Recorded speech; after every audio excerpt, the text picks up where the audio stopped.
O nosso texto hoje continua o nosso propósito, de estudar essa questão de sinais de espiritualidade. E hoje nós vamos ver como o cristão é uma pessoa incrível, E onde Paulo tem explicado a diferença entre o homem natural e espiritual. Em 1 Coríntios, 1 Coríntios 1, hoje nós vamos ver só o versículo 18. Certamente a palavra da cruz é loucura para os que se perdem, mas para nós que somos salvos é o poder de Deus. Nós vamos orar. Senhor, abençoe a pessoa que estiver ouvindo, dê a ela entendimento, compreensão, que o teu Espírito, ó Pai, ilumine, capacite, e capacite principalmente a esse teu servo na exposição desse estudo. Nós oramos, ó Pai, em nome do Senhor Jesus. Amém. Nessa época de avanço de tecnologia, de ciência, tem muitos líderes religiosos que tentam o impossível, harmonizar o cristianismo com a ciência, ou a filosofia, ou tudo que é natural e razoável. É um erro bastante comum, porque isso mostra que a pessoa não entende nem o cristianismo, falha também em compreender a própria ciência e a filosofia. Porque no âmago cristão encontra-se a cruz de Cristo e o seu paradoxo divino. Ou seja, o propósito de Deus salvar a humanidade, por esse meio, pela morte e ressurreição do seu Filho. Para alguns é loucura, para outros é uma situação de escândalo para os judeus. Mas para nós que somos salvos, é o poder de Deus. Por isso, o poder do cristianismo se encontra em seu repúdio ao comportamento do homem decaído. Porque Deus veio justamente salvar o homem que se perdeu, o homem que por isso mesmo, sem a luz do Senhor, vive nas trevas, vive uma vida imoral. E não a aceitação de como o ser humano é, com o seu pensar, a sua filosofia. Então, a verdade da cruz, ela vai se revelar nas suas contradições. E nós vamos falar bastante dessas contradições que existem em relação a quem já é espiritual. Mas veja que o testemunho da igreja é mais eficaz quando declara em lugar de explicar. A finalidade é proclamar o Evangelho, querigma, proclamação, é anunciar ao mundo inteiro a mensagem da salvação. Não temos que explicar nada. A pessoa vai ouvir a mensagem do Evangelho e tudo que ela precisa, exercendo fé no Salvador, ela haverá então de ser alcançada pela salvação e o poder de Deus. Pois o Evangelho não é dirigido à razão, mas à fé. A fé vem pelo ouvir e ouvir a palavra de Deus. O que pode ser provado não exige fé para sua aceitação. Então, a fé repousa sobre o caráter de Deus. Nós cremos num Deus que é amor, justiça, bondade, um Deus que vai exercer juízo sobre as pessoas ímpias e vai trazer salvação para as pessoas que foram alcançadas pela mensagem do Evangelho, pela morte e ressurreição do Senhor Jesus. Então, não é uma questão de demonstração de laboratório ou de lógica. Então, a pessoa que tenta harmonizar explicações racionais de ciência com método científico, coisas de laboratório, não entende o cristianismo, não entende a própria ciência. A cruz se destaca em franca oposição ao homem natural. Sua filosofia se opõe aos processos da mente não regenerada. Então, a pessoa não espiritual, que Paulo chama de pessoa natural, né? A maneira que ele pensa, a sua filosofia, né?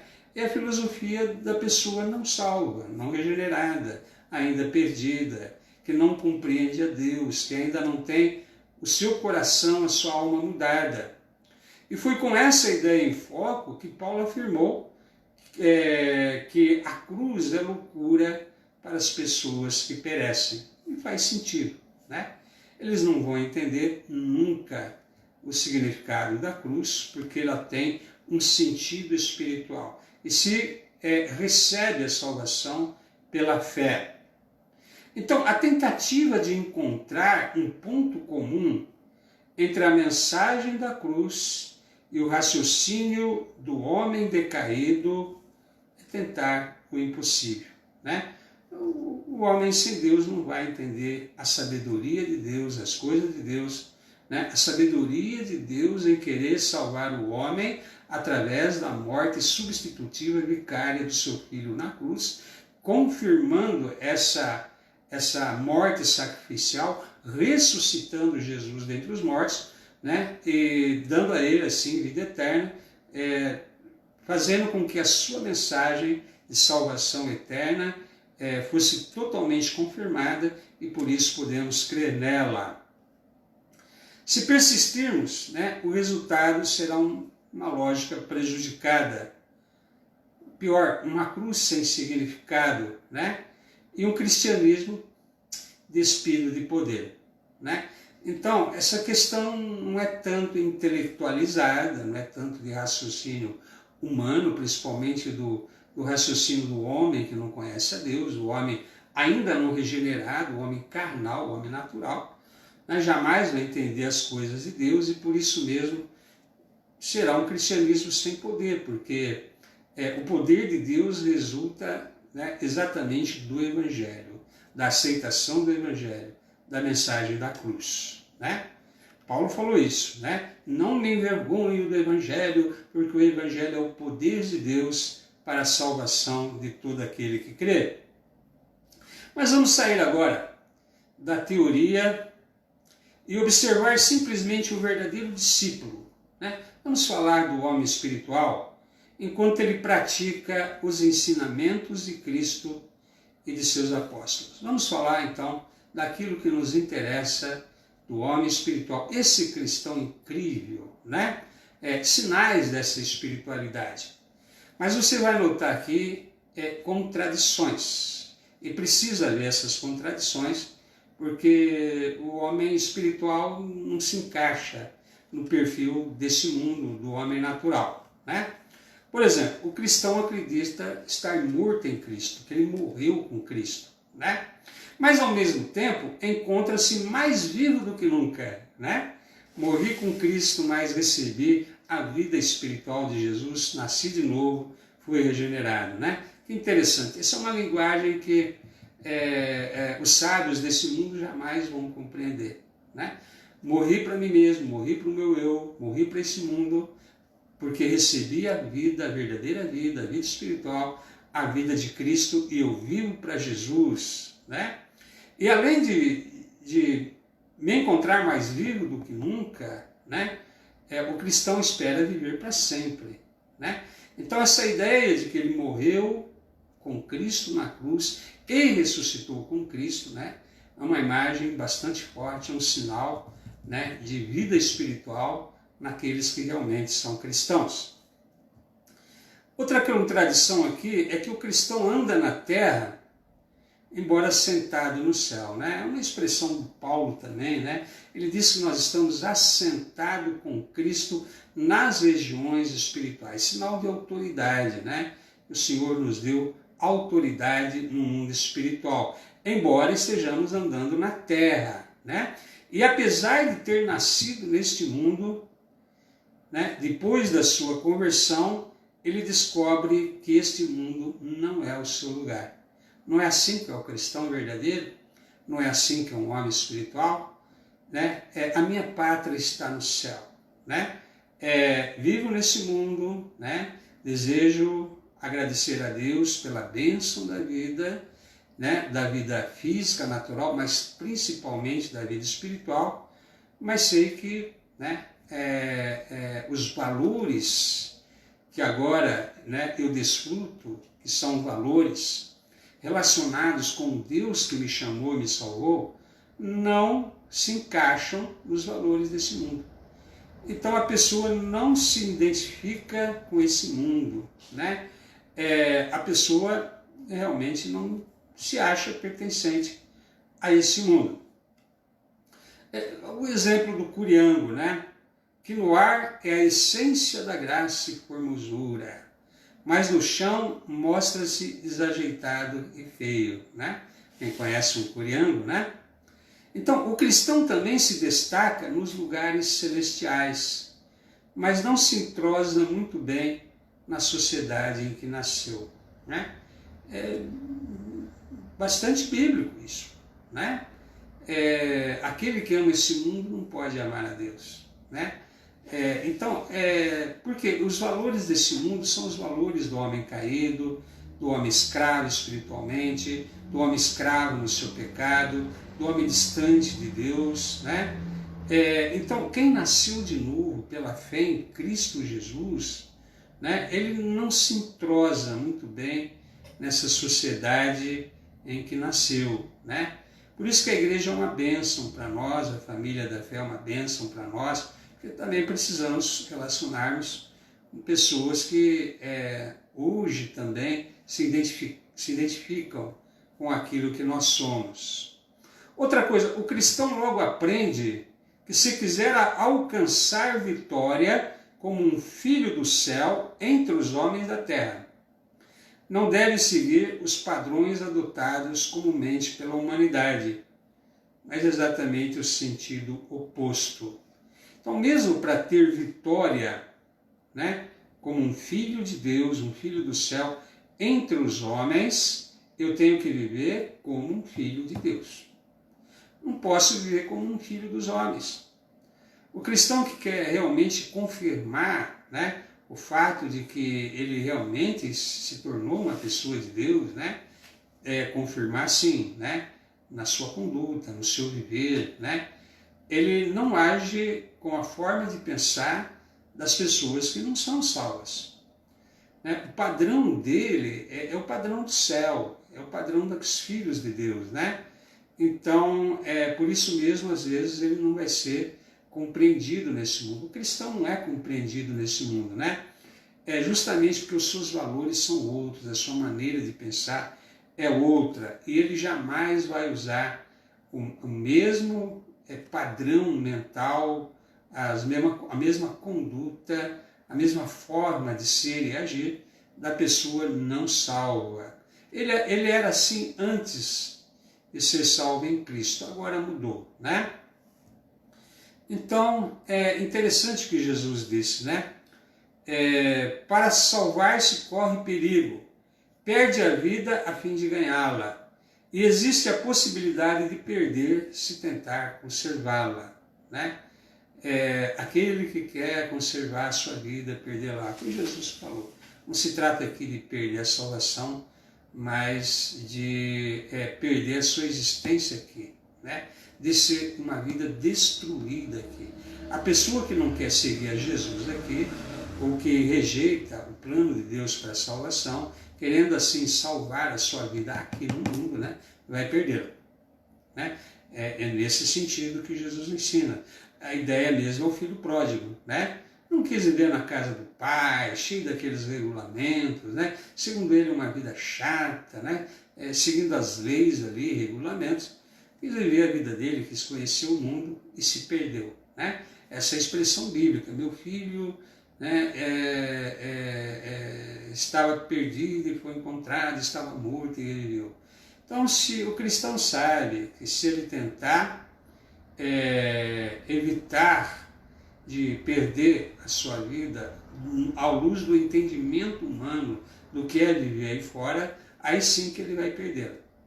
Né? Vai perdê-la, vai jogar fora a sua existência, ao ponto que ele a preservará, a salvará, se ele viver né, na realidade da orientação da palavra de Deus, na orientação do Espírito Santo.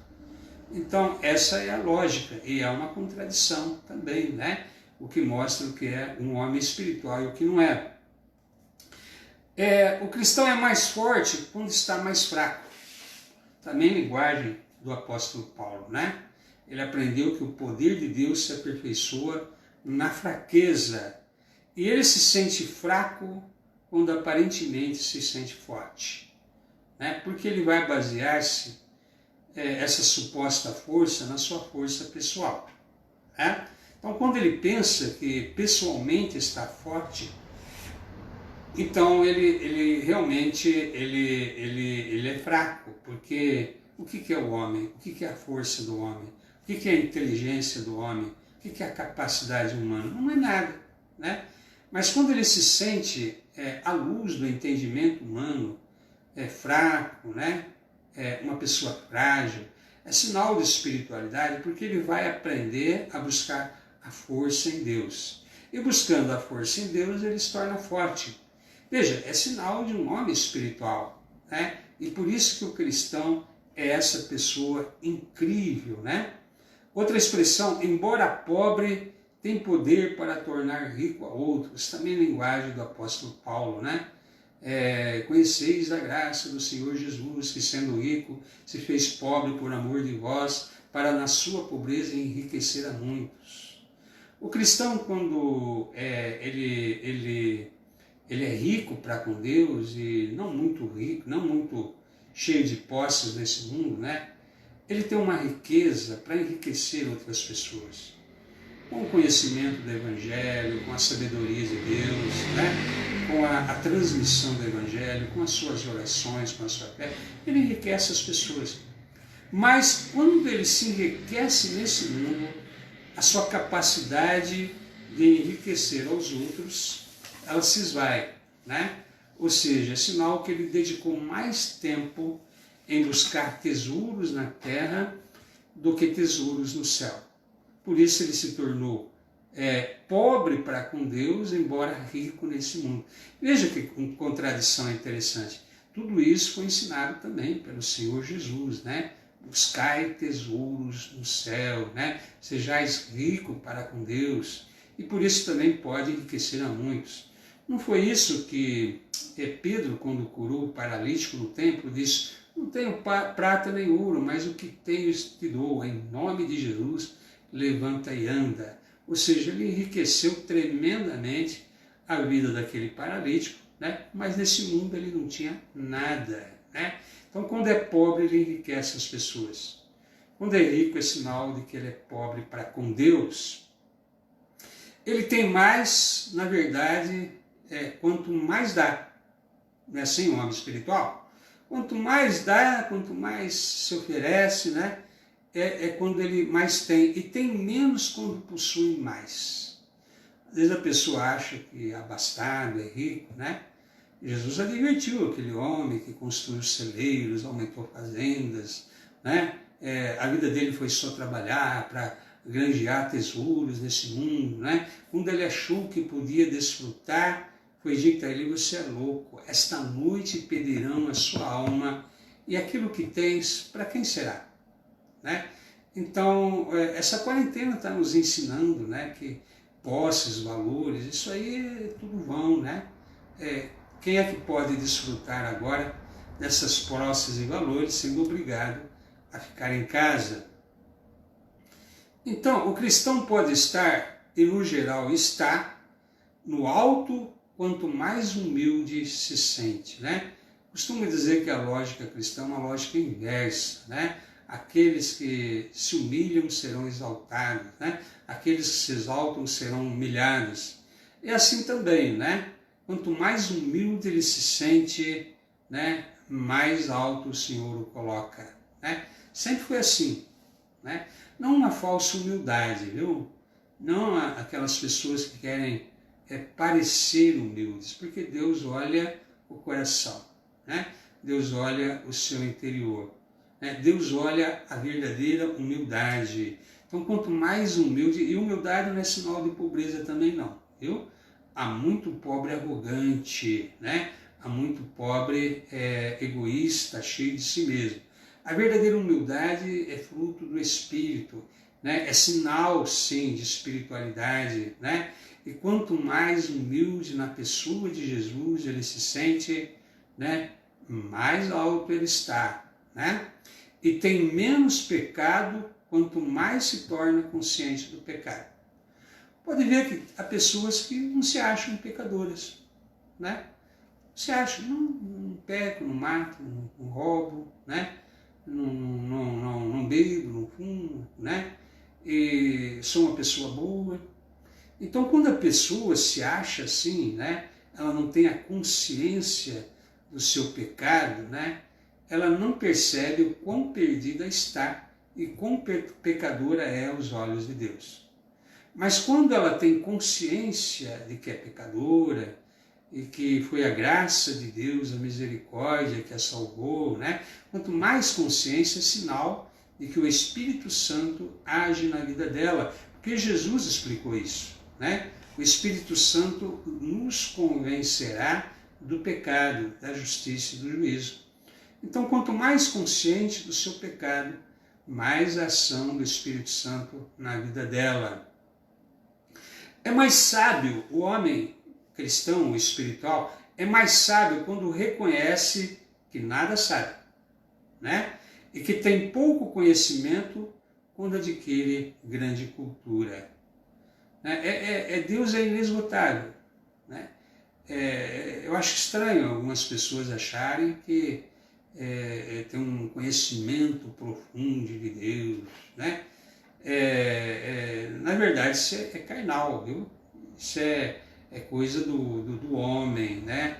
O homem que tem essa pretensão de se jactar, né? De se julgar conhecedor, né? Deus é imenso, criou esse universo.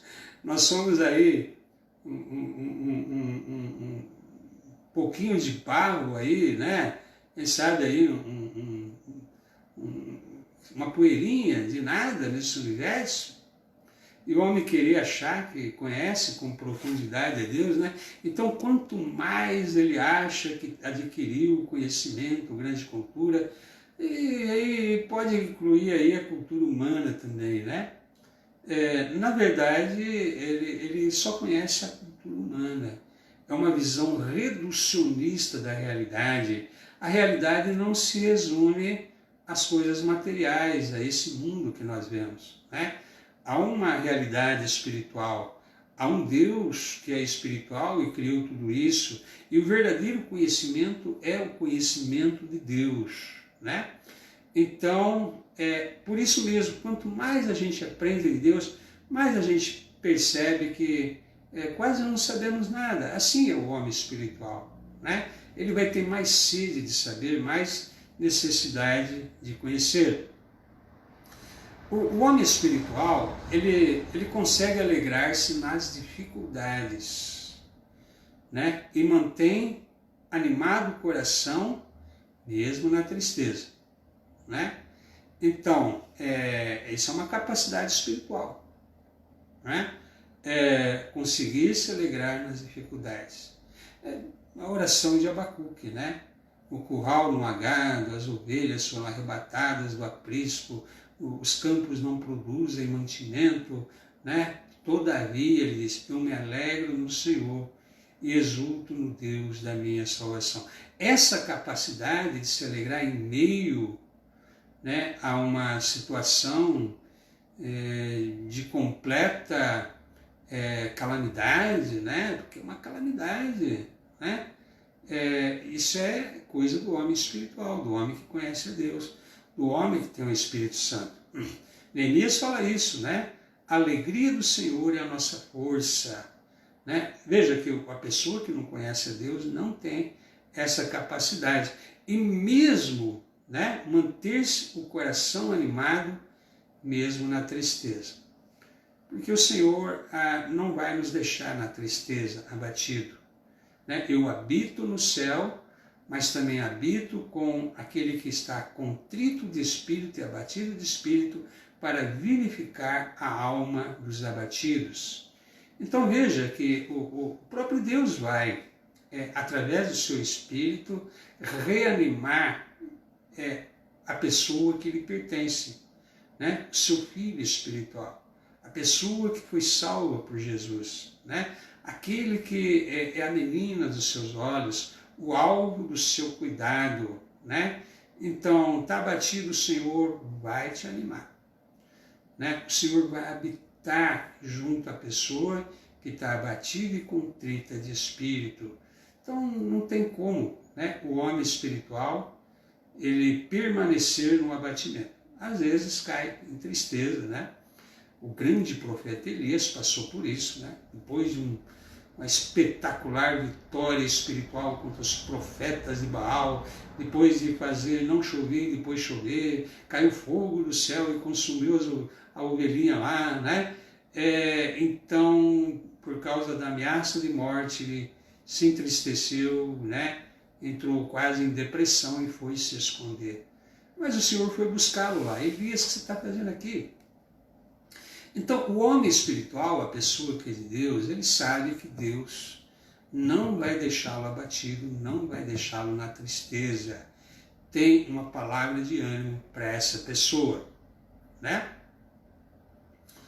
Mas o caráter paradoxal do cristão, ele revela-se constantemente, viu, irmãos? Constantemente. Por exemplo, ele crê que está salvo agora, né? Não é assim? Já estou salvo na pessoa de Jesus. Mas, não obstante, espera ser salvo mais tarde, né? Ou seja, a confirmação quando estiver no céu, né? E aguarda alegremente a salvação futura. Então aqui eu sei que eu já estou salvo, né? Mas só quando eu estiver com o Senhor, né, é que isso estará realmente numa situação de ter sido resgatado desse mundo, né, para o Senhor, porque Ele veio me buscar. Veja, ele teme a Deus, o homem espiritual teme a Deus, mas não tem medo de Deus. Não é assim? Né? Nós tememos a Deus, tememos aquele que pode jogar o corpo e a alma no inferno, né?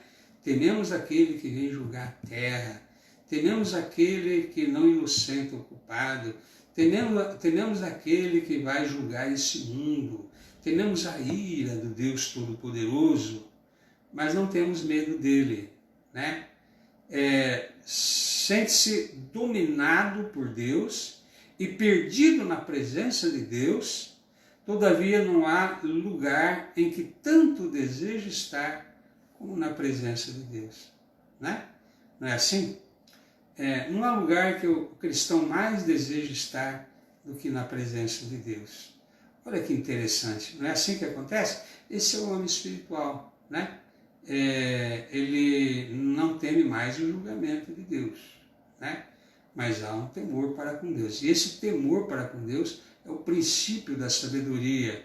E não há situação pela qual o homem espiritual mais deseja do que estar na presença do Deus a quem ele teme. Ele sabe que foi purificado de suas faltas, mas sente-se penosamente cônscio de que nada de bom habita na sua carne. Sei que eu fui lavado no sangue de Jesus, purificado do meu pecado, mas sei que nada de bom habita na minha carne, né? Quando o homem é espiritual é assim. O homem natural, ele, como eu já disse, né? Ele não vê defeitos em si mesmo. Pelo contrário, né? Ele se orgulha de ser uma pessoa boa, né? É sinal de que ele não tem o Espírito de Deus mesmo. Também ele ama acima de tudo alguém a quem jamais viu. Amamos acima de tudo a Deus a quem não vimos. Embora seja ele mesmo pobre e miserável, conversa familiarmente com aquele que é o Rei dos Reis e o Senhor dos Senhores. Né? Sou nada nesse universo, eu sou pobre e miserável, mas converso com o Criador desse universo, com o Rei dos Reis e o Senhor dos Senhores. Olha que interessante, né? E esse ama, acima de tudo, alguém que jamais viu, pode ser um irmão que acabei de conhecer, não é? Com o cristão acontece isso. Né? Já se sente como se conhecesse aquela pessoa há de muitos anos, né? Se sente à vontade na presença dessa pessoa. Quando eu cheguei lá em Passo Fundo, no Rio Grande do Sul, e tinha que procurar um imóvel, me indicaram lá um corretor lá para procurar. Ele disse, não, eu não alugo apartamento, eu vendo terrenos.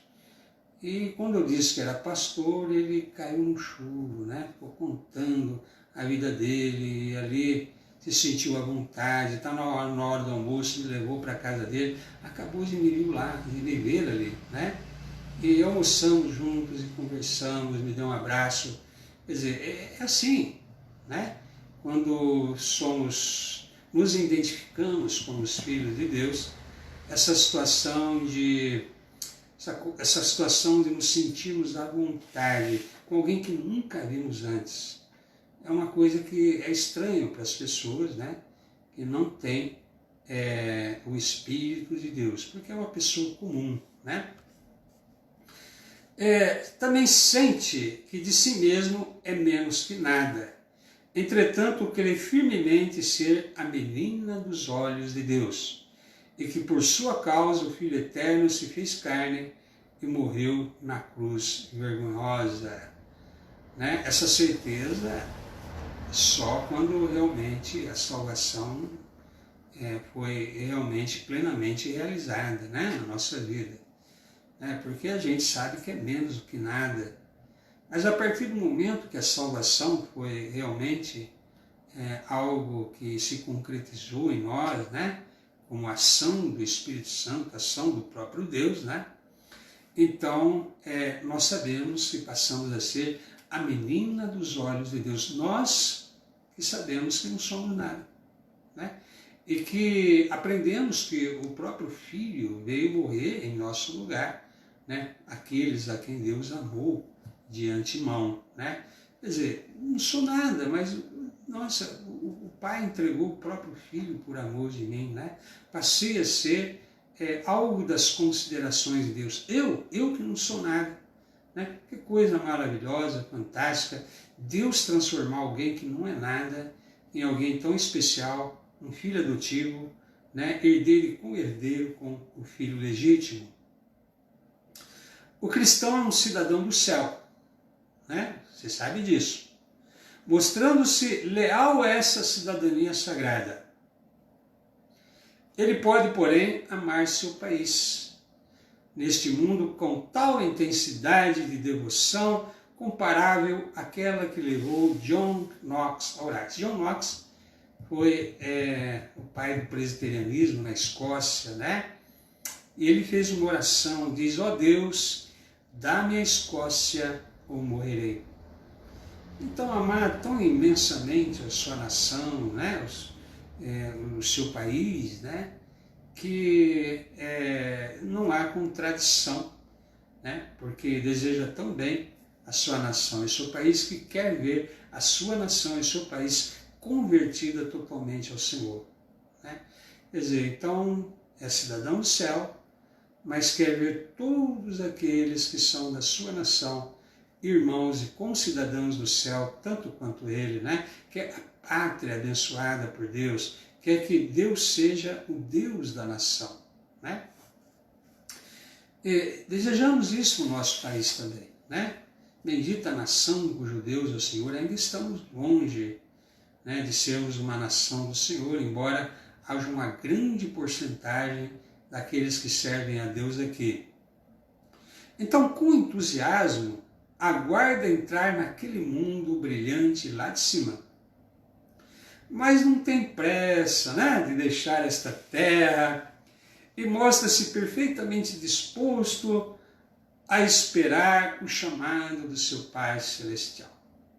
Eu sei que o céu é o meu lugar, está reservado, né? Tenho entusiasmo de saber que eu vou para lá, mas não tenho pressa, né? Porque aguardamos a vontade do Senhor para a nossa vida aqui, né? Eu vou quando ele achar que devo ir, né?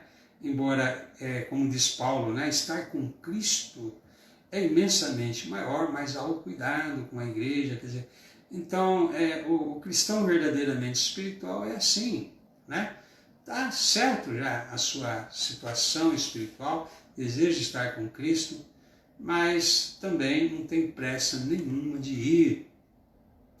Sabe que o incrédulo é incapaz de compreender isso. Algum incrédulo vai compreender isso? Não vai. Se você que está me ouvindo hoje, né, se considera a si mesmo um ateu, um incrédulo, sei que isso tudo para você é algo incompreensível. Foi para muitos dos que hoje são cristãos, né? E já foram incrédulos também, já foram pagãos também, já foram pessoas que achavam tudo isso bobagem e hoje experimentam, né, essa realidade de um ser espiritual, filho de Deus, salvo pela misericórdia e graça do Senhor, né? Por isso, tudo lhe parece natural e correto dentro das circunstâncias. O incrédulo não vai entender, mas para nós está tudo certo, né? Deus está no controle de tudo, né? Tudo que acontece tem a mão de Deus. O incrédulo não vê assim, por isso se desespera, né? Ele não tem esperança nenhuma, simplesmente para ele esse mundo é tudo que existe. Então ele não pode ter esperança de nada e se desespera com tudo, né? Também o cristão rejeita qualquer esperança humana fora de Cristo, né? Nós não colocamos esperança em homem nenhum nesse mundo, tá? Não tem salvadores da pátria aqui para nós, aqui não há, né, alguém aí pelo qual achamos que vai ser a nossa esperança. Não, nossa esperança é em Jesus, pois sabe que o mais nobre esforço do homem não passa de pó, né? Edificado sobre pó. Por mais que o homem se esforce, é pó, né? E o vento vai levar, né? Uma expressão bíblica usada por Daniel, né? Esses impérios o vento levou, né? Então tudo que o homem edificar não vai ficar nada. E nem aquele templo de Jerusalém, né? Jesus disse que não ia ficar pedra sobre pedra. Todavia o seu otimismo é calmo e repousante. O otimismo do cristão é calmo, né? Não é nada assim extasiante, né? Repousante, tranquilo, né?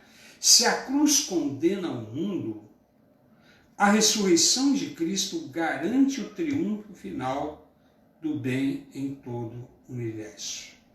Então, a ressurreição de Jesus é que nos permite a esperança de novos céus e nova terra, de que tudo será renovado pelo Senhor. E aqueles que não creram na morte de Jesus sacrificial, né? Então, através de Cristo, tudo acabará bem. E o cristão aguarda a consumação. Só aguardamos, né, que Deus consuma todas as coisas preditas, que Ele complete toda a sua obra que Ele revelou nas Escrituras, né? E assim vive o homem espiritual. É diferente, né? Por isso mesmo, esse cristão é um ser humano incrível, né? Não tem igual na terra. O homem espiritual não pode ser entendido pela pessoa que não é, e sei que você compreende muito bem isso. Agradeço a Deus pela oportunidade de pregar a sua palavra nessa noite também. Nós vamos encerrando aqui essa live com uma oração. Que Deus tenha abençoado você com a ministração dessa palavra. Senhor nosso Deus e Pai, agradeço, Senhor, por tudo que aconteceu nessa ministração, pelas pessoas que já estiveram ouvindo, as que ainda vão ouvir. O Senhor, ó Pai, use essa ministração para despertar naqueles a quem o Senhor tem chamado, Pai, a convicção, né, dada pelo Espírito de que o Senhor está chamando, que ela pertence ao Senhor e que por isso mesmo ela vai ser chamada de uma vez por todas para viver uma vida na presença de Deus. Abençoe, Senhor, a nossa nação tão carente, tão sofrida. O Senhor é um Deus de compaixão, o Senhor é um Deus de benignidade, de bondade. Sei que os seus propósitos se cumprirão em tudo isso que o Senhor tem determinado, mas também sabemos que podemos orar e confiar sempre que o Senhor nos ouve. Abençoe, Senhor, a todo o seu povo que aqui mora nesse país, em nome de Jesus. Amém. Até domingo.